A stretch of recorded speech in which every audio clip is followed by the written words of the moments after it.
Never underestimate the human spirit, especially after 70. They told Charles he had weeks to live. What he did next left even his doctors speechless. What if dying isn't the final chapter, but the wake-up call? You're about to hear the story of a man who refused to lie down and accept the end. A man who didn't just fight for time, he fought for meaning, purpose, and his own dignity. And in doing so, he bought more than months. He bought legacy.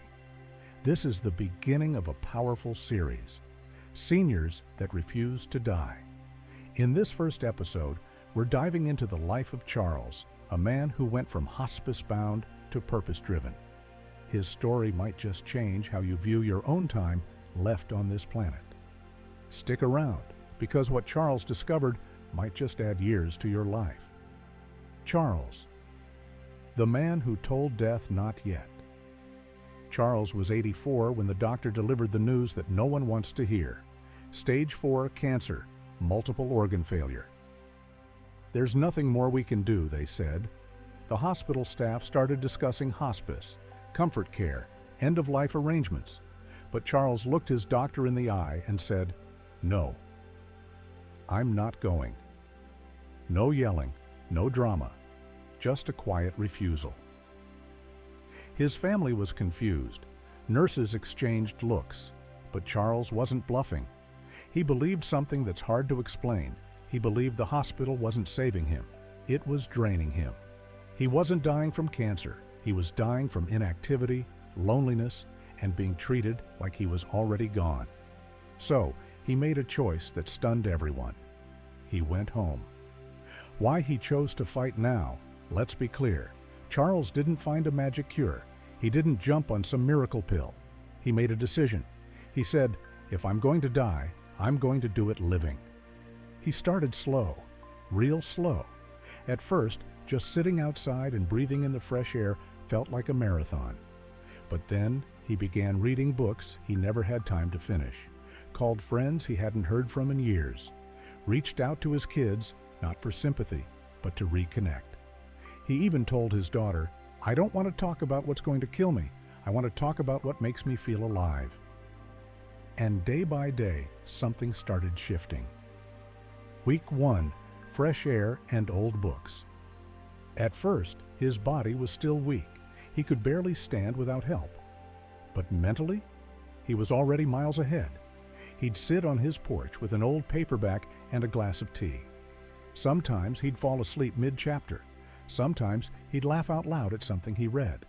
Little by little, he was coming back to life. One day, his grandson stopped by.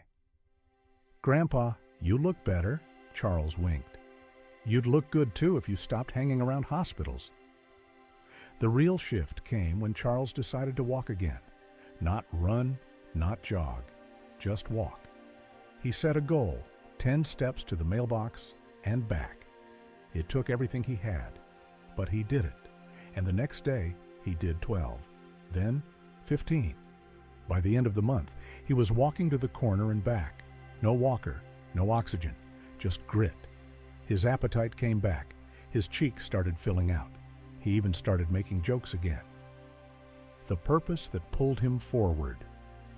But here's the part that really changed things. Charles found purpose. Back in the hospital, he'd noticed something. He saw how the system treated elderly patients like paperwork instead of people.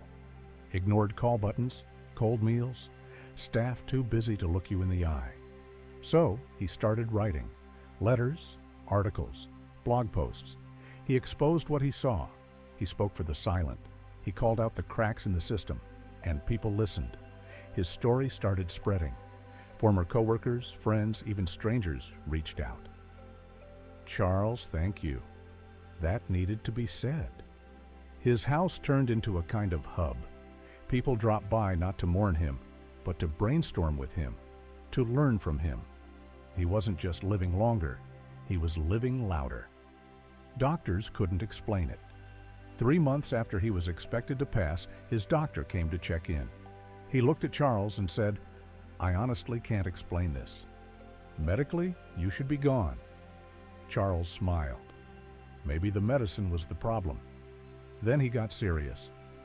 Don't get me wrong, I'm grateful for doctors, but I needed something they couldn't prescribe: hope, movement, and something to fight for. The science that backs it up. Now here's where things get really interesting. What Charles experienced? It isn't just a feel-good story, it's backed by science. A Harvard study found that seniors with a strong sense of purpose live up to 7 years longer than those without it. Movement, even light walking, reduces mortality rates by over 30% in people over 70. Social interaction can actually lower the risk of dementia, depression, and even heart disease. Charles didn't just beat the odds, he hacked the system by doing 3 things. He moved. 10 steps became 20. Sitting became strolling. He connected. Isolation kills. Conversation heals. He mattered. Writing about the system made him feel useful again. Faith, family, and fighting on his family watched the transformation with wide eyes. The man they thought they were losing was back. They'd visit and find him in the kitchen debating healthcare policy with his nephew, or outside teaching his grandkids how to prune roses. And then there was his faith. Charles wasn't a preacher, but he believed deeply. He saw every day as a gift, not in a cliché way, but literally. I open my eyes and say, "Still here? Okay, let's do something with that." Even in his pain, he smiled. He joked. He listened. He kept going. The moment everyone understood. 6 months after he was supposed to die, Charles did something bold. He threw a party. Not a pity party, not a goodbye, a thank you party. He invited everyone who supported him, wrote with him, laughed with him. He even invited his doctor. At the party, he stood up. No cane, no wheelchair. He held his glass high and said, "I was ready to go, but first, I had a few things left to say, and it turns out, saying them kept me here." There wasn't a dry eye in the room. When Charles finally passed, eventually the illness returned, but this time there was no fear, no panic. Charles had made peace with his time. He passed away in his sleep, in his own home, surrounded by love, not machines. His final journal entry read, "I didn't cheat death. I just didn't let it decide how I'd live." What Charles teaches afore, ça. Charles didn't get a second chance. He took one. He took the last chapter and rewrote it with bold letters. And what he teaches all of us, no matter our age, is this: if you're breathing, you're still writing your story. If you're moving, you're still in the game. If you care, you still have a purpose. It's easy to think it's too late, that you've passed your peak, that your best days are behind you. But Charles proved something powerful.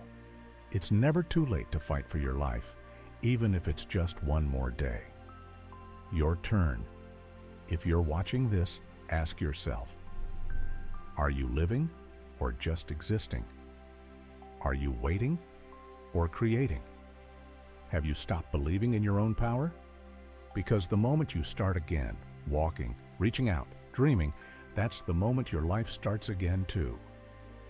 Up next, a woman, the 88-year-old marathon runner who defied death.